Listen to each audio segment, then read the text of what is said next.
السلام عليكم ورحمة الله وبركاته. برج الأسد. حبايبي برج الأسد، هتكلم معاكم عن تحذيرات هامة آخر 10 أيام شهر سبتمبر 2023. فترة يجب أن نحذر من أمور نتيجة لتحركات الكواكب. فكل تحرك للكواكب، خاصة تحرك الشمس وانتقاله إلى برج الميزان بداية من 23 لآخر الشهر، هيبدأ معكم مستجدات ومعها تحذيرات. هتكلم معاكم بالتفصيل عن مرحلة يبدأ فيها نوعا ما تمرد أو نوعا ما فكرة الرحيل. هتكلم معاكم بالتفصيل. بس تنويه، دي قناتي التانية يا جماعة، عندي قناتين على اليوتيوب. دي القناة التانية بتاعتي، دي قناة بقول فيها تحذيرات للأبراج، بقول فيها العلاقات العاطفية، يعني فيها كوليكشن كده حلو. اما قناتي الاولى فدي اللي بقول فيها التوقعات الرسميه بالنسبه للايام، بالنسبه للشهور. فالقناه دي جديده، ادعمونا فيها يا جماعه بالاشتراك. ده انتوا لو حابين ان انتوا تشوفونا او تتابعوها. اللي عايز قراءه خاصه، بعمل القراءه مكالمه مباشره زي ما بقول في كل فيديوهاتي على قناتي الثانيه. حاطط الرقم ايضا على عنوان الحلقه. 4 نقاط نحذر منهم خلال اخر 10 ايام الشهر سبتمبر 2023. اولا، لا تنخدع بالبدايات. لا تنخدع بالبداية اللي ممكن تشوفها. طب ده نطبقه في ايه في حياتنا؟ في كل شيء في حياتك. ليه؟ لان برج الاسد كل شخص بيعيش في حياة مختلفة عن الاخر، لكن هي طاقة واحدة. انك عندك امر ما جديد احذر منه، سواء في العلاقة العاطفية، سواء في فرص تعتقد انها فرص مالية كمثال، او اي شيء اخر في بدايه، حتى لو كانت بدايه صداقه. مش بقول انك ما تدخلش في علاقات، لا. مش بقول انك توقف حياتك، لا. انا بتكلم على انك معرض خلال الفتره لنوعا ما خداع. يعني من الممكن من كل 3-4 شخصيات تلاقي شخصيه مخادعه. لو انت في داخل في صداقه مثلا، تلاقي ممكن تتعرض لشخص مش صريح، حلنجي. حد كده بيلعب بالبيضه والحجر مثلا، تمام. دي مصطلحات عندنا مصري. النهارده جايه الدنيا معايا بكلام مصري، يمكن عشان انا بعيد عن مصر بقالي فتره. نحاول ناخد بالنا من ده. نحاول ناخد بالنا من البدايات الخادعه للناس الخادعه. اذا نحذر من الكلام المعسول، نحذر من البدايات اللي ممكن تكون تدبسنا في حاجه مش ناقصين. اهم. طيب،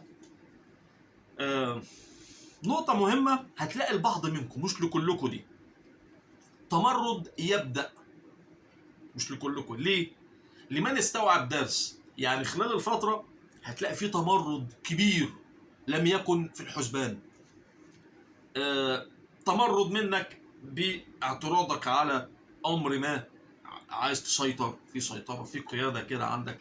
الزئير لك هتبقى أسد بجد، هتبقى راجع تاني عايز تبقى الملك، عايز انت اللي تقود. لو في علاقة، لو في شراكة، عايز انت اللي صاحب الرؤية، صاحب الكلمة، كل شيء من هذا القبيل. اذا هي فترة تشعر فيها بنوعا ما تمرد على امر معتاد الكثيرين منكم. لكن انا بقول للي استوعب الدرس، للي استوعب الدرس. اذا استوعب الدرس يعني اللي اخذ خبرة، اللي مش عايز يقع في حفرة تاني، اللي مش عايز، وهكذا. ده عند الكثيرين هيبدأ تمرد كبير لمن استوعب أو يعني شاف مرار من درس ما وبدأ ينطفئ. حان وقت الانتفاضة.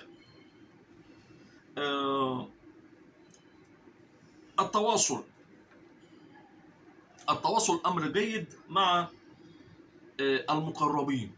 تاني، التواصل أمر جيد مع الإخوة إذا سنحت الفرصة، لا تغفلها.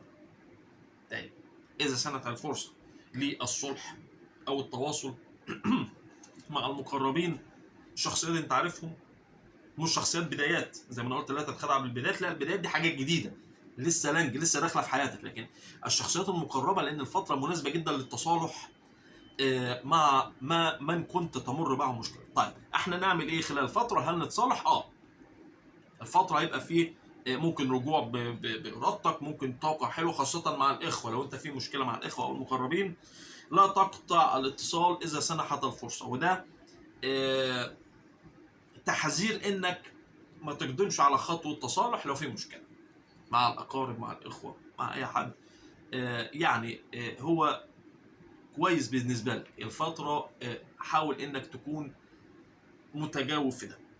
ما تقولش لا، ما تقولش لا ده لا، حاول ان انت تكون لين، لان ده في مصلحتك. الرجوع هيبقى في مصلحتك خلال الفتره، في طاقه حلوه. طيب النقطه مهمه وخطيره ودي سايبها للاخر. لو طرأت فكره الرحيل فاعلم انك على حق.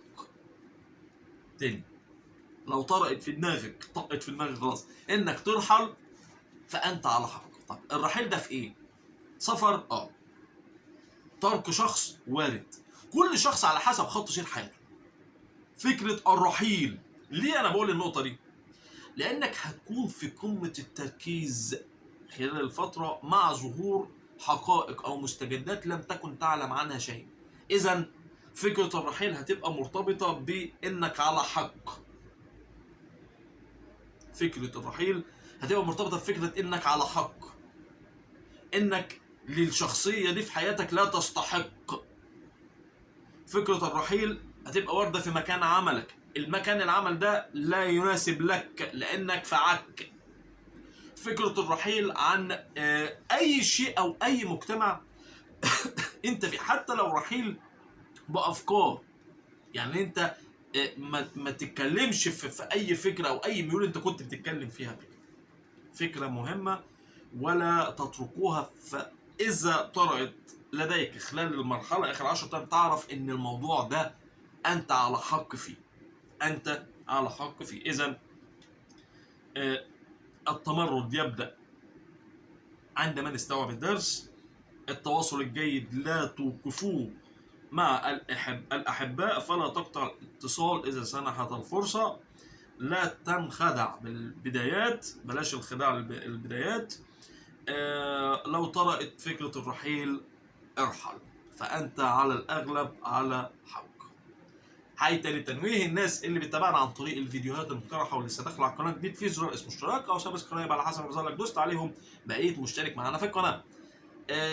جماعة زي ما قلت لكم كده، دي قناتي الثانية. أنا في قناة الأولى كبيرة بقول فيها التوقعات اليومية والشهرية وتحركات الكواكب. هنا في القناة دي بقول لكم المستجدات، بقول لكم التحذيرات، بقول لكم لو في العاطفة بتكلم فيها، المال، أخبار العمل والمال والعاطفة، كل شيء. قناة منوعة.